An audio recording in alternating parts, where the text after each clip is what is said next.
জ্বালানি তেলের দাম বাড়ার প্রভাব পড়ছে কৃষিসহ সকল উৎপাদন খরচে। ধান উৎপাদনের সবচেয়ে বড় আবাদ হয় বোরো মৌসুমে। কৃষকরা বলছেন তেলের দাম বৃদ্ধির কারণে বোরোর উৎপাদন খরচ বেশ বাড়বে, এতে খাদ্য মূল্যস্ফীতি উস্কে যাওয়ার শঙ্কাও রয়েছে। শনিবার ডিজেলের দাম লিটার প্রতি 15 টাকা বৃদ্ধি করা হয়, এতে শঙ্কিত হয়ে পড়েছেন কৃষক। বাড়তি মূল্যের পাশাপাশি চাহিদা মতো ডিজেল পাওয়া নিয়েও রয়েছে উদ্বেগ।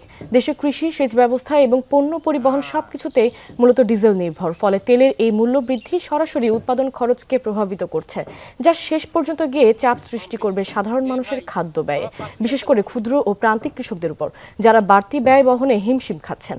কৃষি খাতে জ্বালানির চাহিদা মোট ডিজেল আমদানির 20%।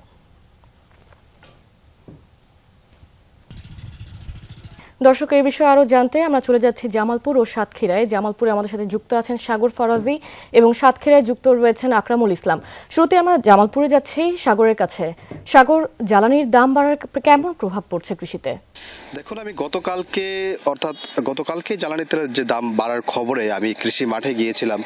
মাঠে গিয়ে কিন্তু কৃষকদের সাথে কথা বলেছি, তাদের যে দাম বাড়ার ফলে যে একটা তাদের যে প্রতিক্রিয়া সেটি নেওয়ার চেষ্টা করেছি। তখন তারা যে বিষয়টি বলেছেন যে আসলে এমনিতেই আগে থেকে যে কৃষি পণ্য সহ কৃষি উৎপাদনের যে বিষয়গুলো প্রয়োজনীয়, অর্থাৎ সার্ভিস, পাশাপাশি সেচ পাম্প, এছাড়া যে হালের সময় যে বিষয়গুলো, মানে ডিজেল নির্ভর কৃষি আর কি আমাদের দেশে বা আমাদের জেলায়, তো সেই জায়গা থেকে হচ্ছে এই ডিজেলের দাম বাড়াতে, 15 টাকা ডিজেলের দাম বাড়াতে তাদের কিন্তু বেশ কিছুটা বিপাকেই ফেলবে। তারা বলছেন যে এমনিতেই তারা লোকসানে থাকেন অনেক সময় এই আবহাওয়ার কারণে, কিন্তু এবার যেহেতু ডিজেলের দাম বেড়েছে তার মানে সেটির প্রভাব কিন্তু তাদের একদম সরাসরিভাবে পড়বে। বিশেষ করে এখন যেহেতু বড় মৌসুম, ধান কিছুদিন পরে ধান কাটবে, সেই জায়গা থেকে ধানের যে ফুলগুলো এসেছে এই ফুলগুলো আটকাতে, অর্থাৎ ধানের উৎপাদন বাড়াতে কিন্তু ডিজেলের খুব প্রয়োজন। আমরা মাঠে গিয়ে দেখেছি যে সেই জায়গাগুলো কিন্তু চৌচুরি হয়েছে। এমনিতেই সংকটের মধ্যে কিন্তু কৃষকরা ডিজেল পাচ্ছিল না, আমরা দেখেছি, আপনি হয়তো বা দেখেছেন। তো তবে এই বিষয়গুলোর মধ্যে হঠাৎ করে দাম বেড়ে যাওয়ায় কিন্তু বেশ খানিকটা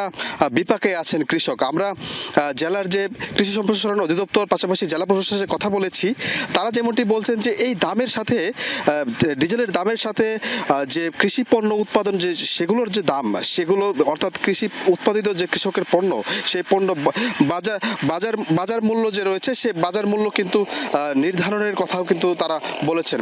আমরা যদি আরেকটু জানতে চাই, আমাদের সাতক্ষীরায় রয়েছেন আকরামুল ইসলাম, তিনি জানাবেন জ্বালানি যে পাম্পের যে চিত্র, সেই খবর। সাগর ফরাজি, আমি রয়েছি সাতক্ষীরার পাটকেলঘাটা থানার মজুমদার ফিলিং স্টেশনে। এখানে ডিজেল এবং পেট্রোল বর্তমানে সরবরাহ করা হয়েছে। অকটেনের যে মজুদটি ছিল সেটি এরই মধ্যে শেষ হয়ে গেছে। আপনাদের একটু ক্যামেরার মাধ্যমে দেখাতে চাই যে সারিবদ্ধ বাইকাররা, শত শত বাইকার এখান থেকে তাদের যে পেট্রোল সেটি নিচ্ছেন, এবং এখানে এসে আমি কথা বলে জেনেছি যে গ্রাহকদের যে চাহিদা, সেই চাহিদা অনুযায়ী কিন্তু এখানে জ্বালানি তেল সরবরাহ করা হচ্ছে। এবং এখানে যে আমরা একজন আসলে গ্রাহকদের সঙ্গে কথা বলছে, এই জ্বালানি তেলের দাম তো বাড়লো, অভিযোগ আছে কেন? না, অভিযোগ নাই এই জন্য, কারণ আমাদের জনবঙ্গতে যেটা আছে এটা যেন না থাকে আর কি। কারণ আমরা যে চাকরিজীবীরা আছি, এরা তো মানে প্রতিদিন পাম্পে সম্ভব না আমাদের, এই জন্য আমরা চাহিদা মতো তেল পাচ্ছি আজকের থেকে। যেহেতু আমাদের অফিস টাইম আছে, আমরা ঠিকঠাক টাইম মতো পাম্পে আসতে পারি না, তারপরে আমাদের অফিসে জয়েন করতে পারি না।